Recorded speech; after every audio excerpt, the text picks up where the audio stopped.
ət və ət məhsullarından istifadə etmək olarmı? İnşallah ki, o suala cavab verəcəm. Çox insanlar yazır ki, ət yeyirsiniz. Çox insanlar elə bilir ki, mən heç vəbşə ət yemirəm. Ona bir aydınlıq gətirmək istəyirəm.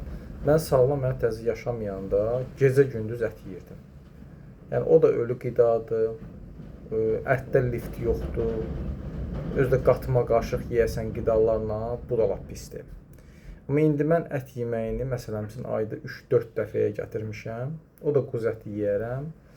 Mənim üçün quz əti yaxşıdır. Tövsiyə edirəm, yenə də özünüz bilərsiniz. Və ət yeganə qidadır ki, yalnız tərəvəzlə yola gedir. Ona müdaxilə eləmək olmaz. Onun yanına heç nə gətir. Nə çörək, nə kartoşka, nə su içmək olar onunla bərabər, nə heç nə eləmək olmaz. Əti də yedirsə, heç olmasa 4-5 saat gözləməlisiniz ki, o həzmə geçsin mütləq.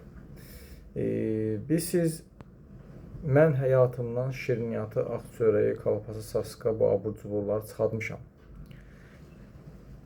Mən ağardılmış unu, o birinci növ deyirləri, onu çıxartmışam. Ağardılmış duz var, duz. Tam ağ olan duz həyatımdan çıxartmışam. Pəsokdur, qənddir, bunlar da həyatımdan çıxartmışam. Duz istifadə edirəm. Demək, Naxçıvan duzu, çörək otulu. Sonra şirniyyat da ki, mən şirniyyatın baldır, kişmişdir, xurmadır, başqa heç nə istifadə eləmirəm. Ət də 3-4 dəfə. Siz əzəli kütləsini artırmaq üçün ət yeməliyik biz. Mütəmadi, yəni çox yox. Quran-ı Kərimdə də inşallah ki, Allahın izni ilə bir ayə deyəcəm sizə.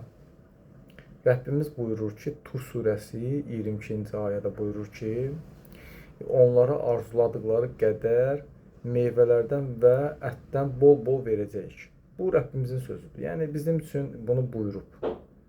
Yəni, biz rəngarəng qidalanaq, amma düzgün şəkildə, düzgün. Yəni, yeyə bilərsiniz. Düzdür, buradan bəzi sağlam həyat tərzi yaşayan insanlar konkret ətə qarşıdırlar da, yəni olmaz. Olmaz.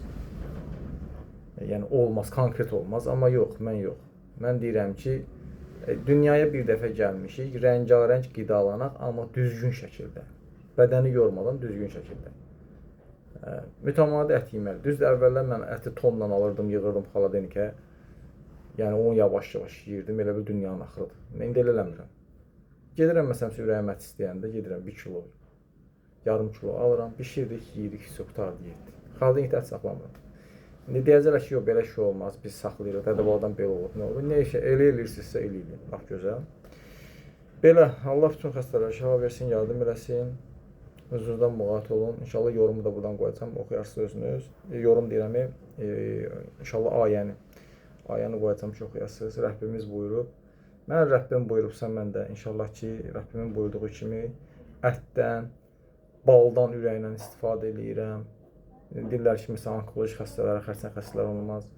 Mən ondan ürəklə istifadə edirəm. Çünki mən Rəbbim deyib, Rəbbim.